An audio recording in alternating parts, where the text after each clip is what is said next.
WATE 6 on your side starts now. Hey everybody, and welcome to Tennessee This Week. I'm Blake Stevens. Well, leaders are eager to get their economies up and running again.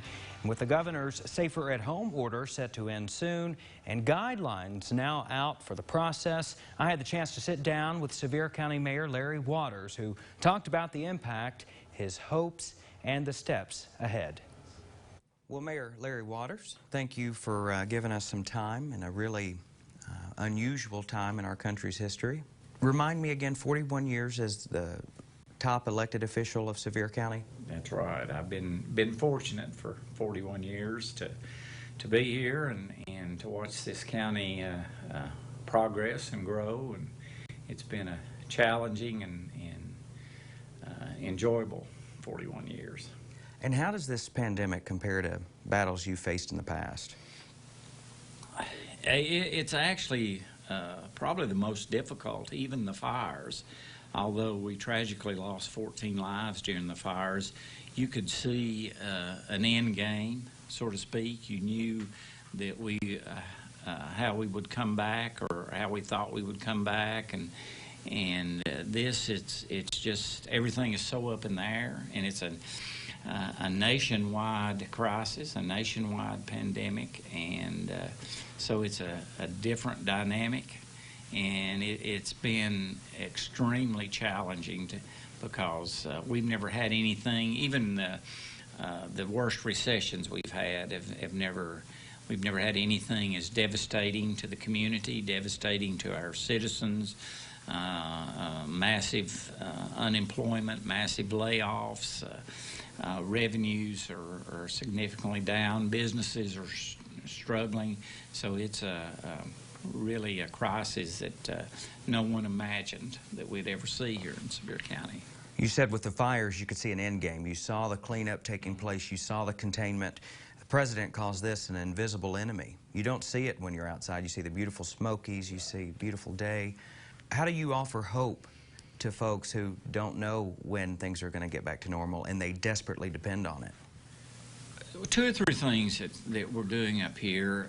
Number one, I'm meeting with the city managers and mayors almost daily so that we can coordinate our efforts in everything we do.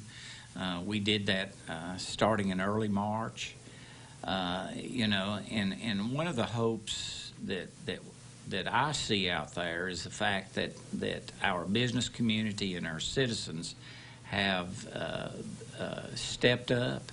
And even when we just made requests about things to do to mitigate this virus, they by and large they have successfully done whatever that we've requested. And so the hope has been that we've seen that mitigation work, and so we think that because of that we'll be able to move back into welcoming our visitors back here and doing it in a safe manner for our citizens, our workers, and our visitors. So gradual reopening is what you support, is what you're hoping comes down from the governor. Phase one, you would have several non-essential businesses reopen under a limited basis, but day one open to visitors. Yes. I think some of them will be. Now, not all the businesses day one would be open, but most of them would be. And for instance, one of the recommendations concerning restaurants is restaurants open at a 50% capacity, that they do social distancing within their dining rooms. That they do things like don't have setups on the table, do some extra sanitizing of their facility, and so there's several recommendations as far as restaurants are concerned, several as far as hotel, motel, and cabin rentals. So all of those things dovetail into what our health department and state and federal health officials recommend. You have a lot of people from other areas coming here. They may be coming from an area where there are more cases. Is that a concern? It is a concern. And some of the things we're doing to address those is we're asking, we'll be asking, and I think the governor will have a number of recommendations as well. So ours is, as I said, a lot of this has to come from the state level, but we're making some recommendations to Governor Lee and his task force about all of those kinds of things. For instance, we would have a lot of signage at our hotels and motels about if you're sick, you really don't need to be here. You probably need to go home. And I think a lot of the hotels and motels and cabins are asking their reservation folks are asking questions about, are you sick now, or are you running a temperature? So there are things, and you can't be you can't assure folks 100% that we're not going to have a spike in cases, or you can't assure them that there's nobody going to come here that is infected, but you can assure them that we're going to do everything that reasonably can be done to provide for the safety and the health of our citizens, our workers, and our visitors. So that's what our goal is. It's good business for these businesses. As I said, the businesses are smart. Run by smart people. The citizens are smart. They know it's good business to say, here's what we're doing to mitigate the chance of this virus coming into our area. And I think all of them are going to do that. You said the county was devastated by this, and going down the road, you don't see near the traffic you see this this time of year. I imagine it's not an easy sight. Oh, it's depressing is what it is when you drive from the 407 to the park boundary, and you see that our visitors have come here, and we've urged them to come here. We like to have them. We like to host them. We want them to see the beauty of the area and the attractions and everything we have to offer. And early on, together we said, please don't come right now. We love you. We will want you to come back, but we want you to come back when it's safe for you and safe for us. So early on, that was something that we did as a community that we just put out on our through our media campaign that we do, and so that's the figures that you just cited about employment and revenues.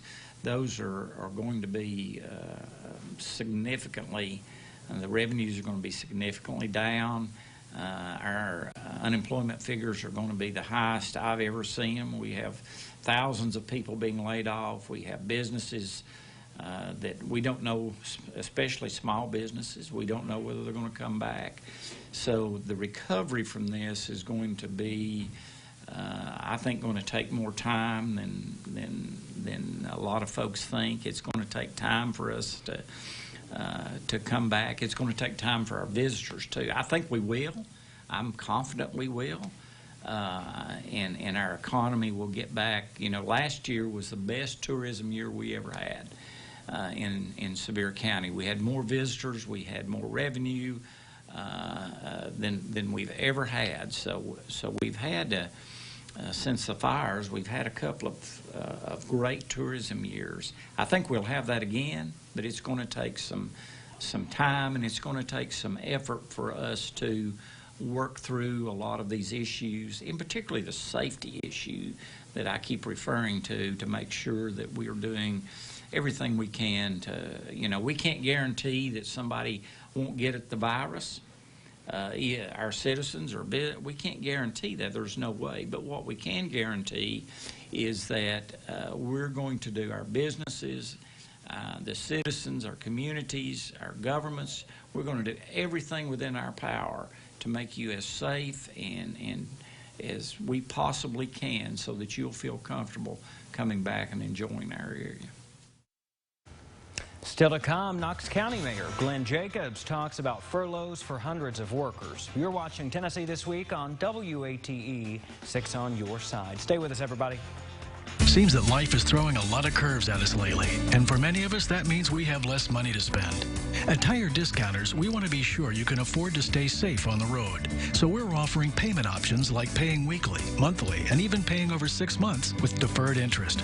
We know it won't solve everything, but if you need tires or service in order to keep you and your family safe, you won't need to spend a dime today. You'll just get the tires and services you've always trusted us for. Hi, I'm Andy White with Ted Russell Ford Lincoln Isuzu. During these unprecedented times, our team is here to meet your automotive needs. As an essential business for transportation and repair needs, our showroom and service drives are sanitized and ready, or we'll come to you so you don't have to leave your home. Visit us online at tedrussellford.net to make an appointment, or at one of our 2 giant locations. We're practicing social distancing. We've made necessary adjustments to keep you safe and healthy. We're all in this together. Many of us are feeling anxious, worried, and sad. We're all dealing with uncertainty. But I believe in the people On the front lines. The scientists, the doctors, the nurses. They are truly on our side. So here's to the people battling the virus every single day. Trust them to help us all get through this. Believe in them. And thanks for trusting us To keep you informed With the facts. WATE 6 is on your side. Welcome back to Tennessee This Week. More than 300 Knox County workers facing furloughs as COVID-19 prompts the county to tighten its belts. WATE 6 on your side reporter Madison Keevy caught up with Mayor Glenn Jacobs Thursday to talk about the details.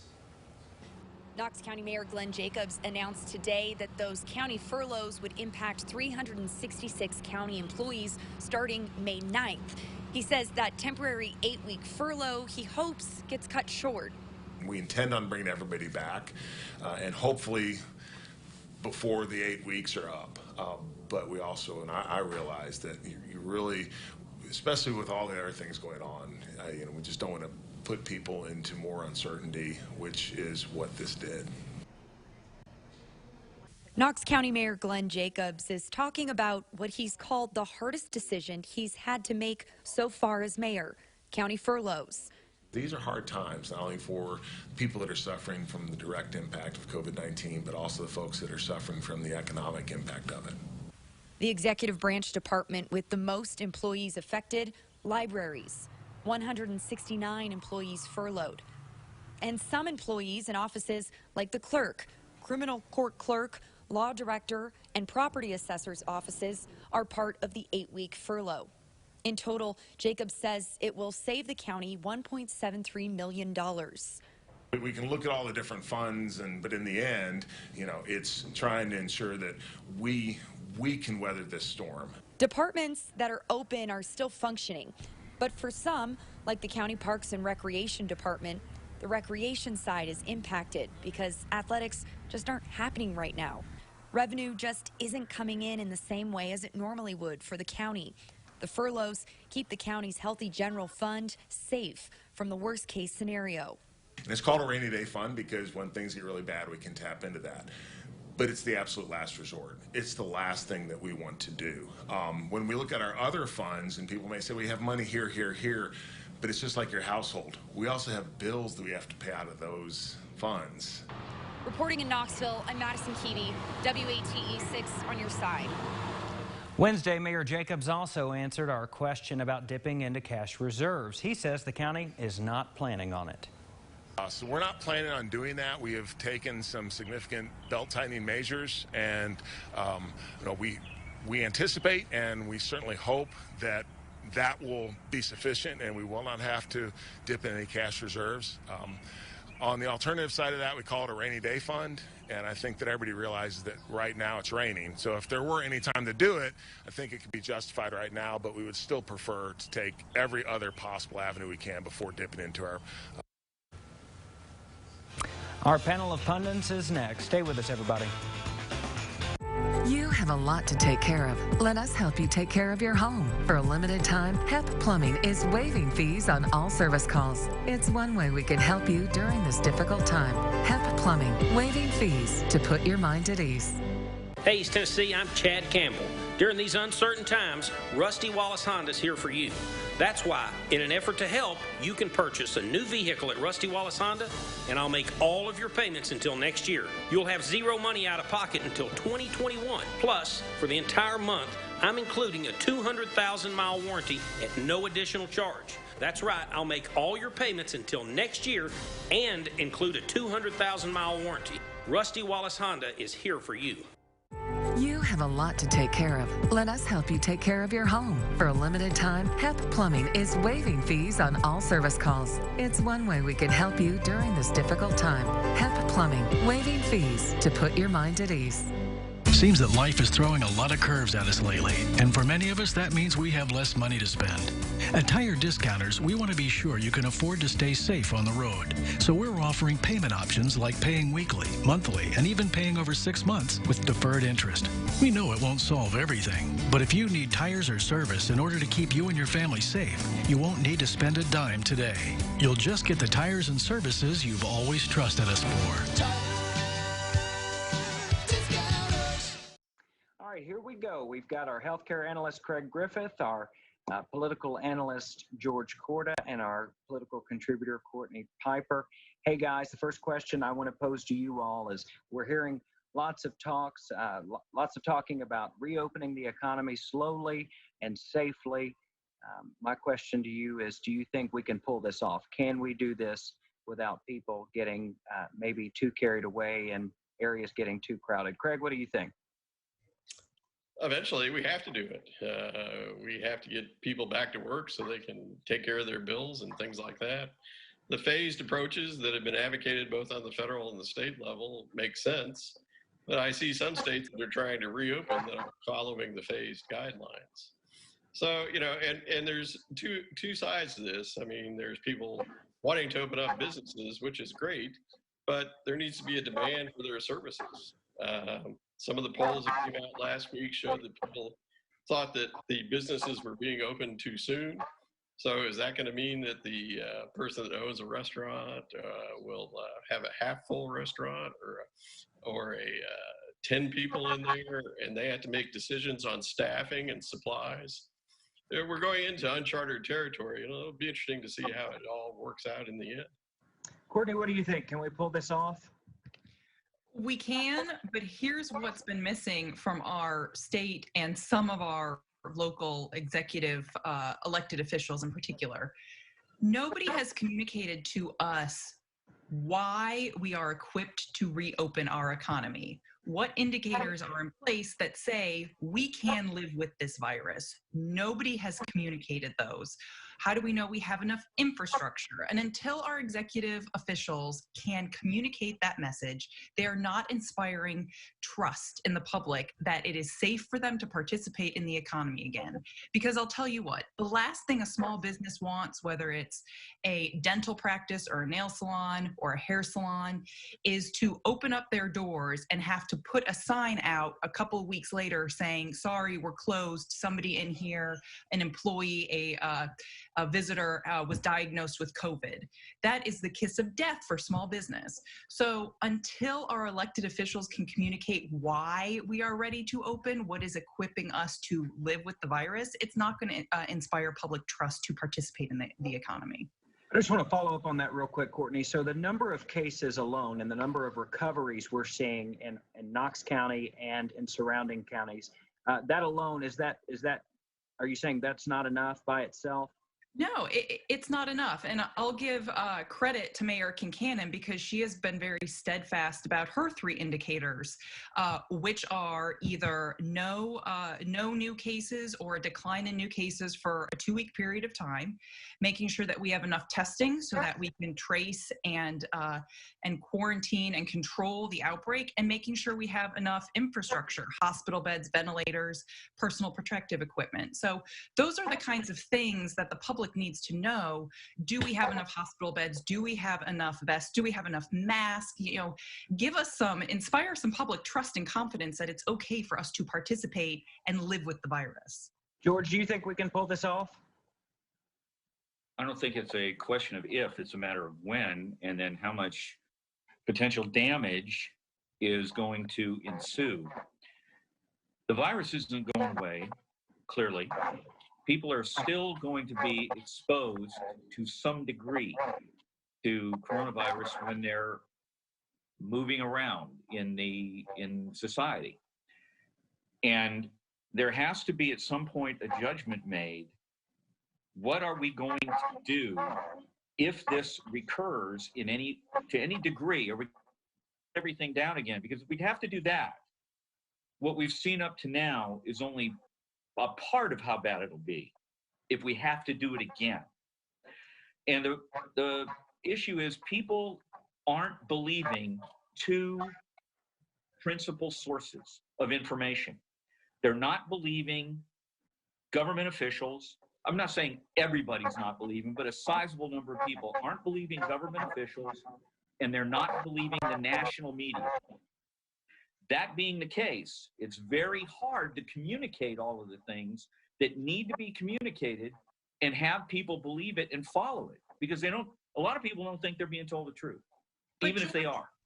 We had how many? 9 county mayors earlier this week that did a giant press conference, and not one of them, that was their big opportunity to communicate, here's how we know we are prepared to live with this virus. And not one of them took that opportunity. They took the opportunity to thank each other and see how great each other was. But the message by and large was, we're ready to open our economy because I'm frustrated and it's time. And that doesn't inspire public trust and confidence. It's going to come down, I think. It's going to come down, I think, to individual businesses. The polls it's going to come down, I think. Go ahead. The polls last week showed that people trust the governors across the country. So I think that that's a sign of where people are getting their information from. George, that problem with disbelief you were saying, what's the solution there? What do you think we can do? Society needs to see happen before we can do something about the disbelief? Well, I don't think you're going to be able to cure that over the next couple of months. I think what we're looking at is people are going to have to observe individual businesses and what their policies are and what they say they're. And then to the degree a business can make people feel confident as they go in there, then that's going to bolster people's willingness to go back out in the economy, because people they're not believing. Too many people are not believing what they're hearing, and because there's so many contradictory messages being delivered at the same time from various sources. I'm going to pose my next question to Craig. Craig, we're seeing protests pop up in several states, people protesting, saying that their individual freedoms are being infringed on, and it's time to lift some of these bans. We're seeing them pop up across the country. Is this the next Tea Party movement? What do you make of this group of people who say, open up? Well, there's always been a group of people that thought that the response to this COVID-19 was too much, a step too far. But I think that as the pandemic expanded and exploded in places like New York, places like New Orleans, where you saw a tremendous outbreak after the Mardi Gras celebrations, they came to realize that that was something that they had to do. And again, the polls last week showed that many people, 3/4 of the people, support the various social distancing and stay-at-home requirements that went out because of the pandemic. So I don't know that this is a large movement like the Tea Party movement. So I think it's coming out of frustrations. I think we're all frustrated because of the way this has gone down. George? Well, like these individual states, it's a compilation, if you will, of the kinds of frustrations. In Michigan, Governor Whitmer said one of her directives was you could go out on a sailboat I think it was, but you couldn't go out on a power boat. These kinds of things are the sorts of things that make people say to themselves, I don't believe these people to order me around and I don't like it. And so there's been a fair amount of government overreach in some areas too. Courtney? Now, George, for somebody who lived in Florida, you should know that there's a lot more touch points and human contact that goes into operating a speedboat, like having to go get gas, etc., than in a sailboat. So that is good. And people shouldn't be going to get gas in their car, should they? Well, George, I always wipe down the handle at the gas station. if you have to go to your place of work, Come on, Courtney, there's some things you can't defend just because she's a Democrat. George, you Come live on. in Florida, for crying out loud. You know that makes sense. He gets real close to the screen whenever he Know more disagrees. about personal watercrafts. I mean, you could do a kayak, you could do a canoe, you could do a sailboat. You just couldn't get in your speedboat that requires you okay. to have more touch points with people. Now, look, I think it's really hard and difficult for folks in places like Tennessee that have not been as hard hit as states like Michigan or Ohio, or excuse me, Michigan or New York, because we're not seeing that sort of influx of cases where it's completely overwhelmed our system. So it's very difficult for us to sort of sit at home and go, well, why do I have to do this? Why do I have to do this? Why do I have to do that? It can be very difficult because we haven't seen the worst of the worst. Hey, Courtney, let me pose my next question straight to you. There's been lots of lots of opinions about these presidential daily briefings, the COVID-19 briefings. What do you make of the president's words that we're seeing nearly every day from the briefing room? They're inconsistent. And again, if you're inconsistent, it's really hard to inspire public trust and confidence, not only in the public health system that's set up to address and control and manage this health crisis, but then also to kind of make sense of it for yourself. He's very inconsistent. His experts often come up behind him and contradict him. They try to do it in the most diplomatic way possible, but they're very confusing and inconsistent. It's not helping matters. Craig, what do you make of his briefings? Well, I stopped watching those dog and pony shows a long time ago. They were touted as COVID-19 updates, but yet they had to do with drug interdiction and stopping immigration and more than they had to do with the virus update. So I think they're just simply, they're the replacement for the Trump rallies that he can no longer go on the road and do. George, I got about 30 seconds. Do you watch him every day? No, and I think he should spend less time there. But I also think if we weren't hearing from the president, people would be griping that we're not hearing from the president. But we do hear from the president, and people are griping we're hearing too much from the president. Now, I think a lot of the stuff he gets into, he shouldn't be getting into. Some of the things he says are over the top, but that's the way they are. But I think Americans, by and large, would rather be hearing from the president and seeing him than him being back in the office with the media pounding on the door saying, hey, how come you won't come out? Hey, we covered a lot of ground today, guys.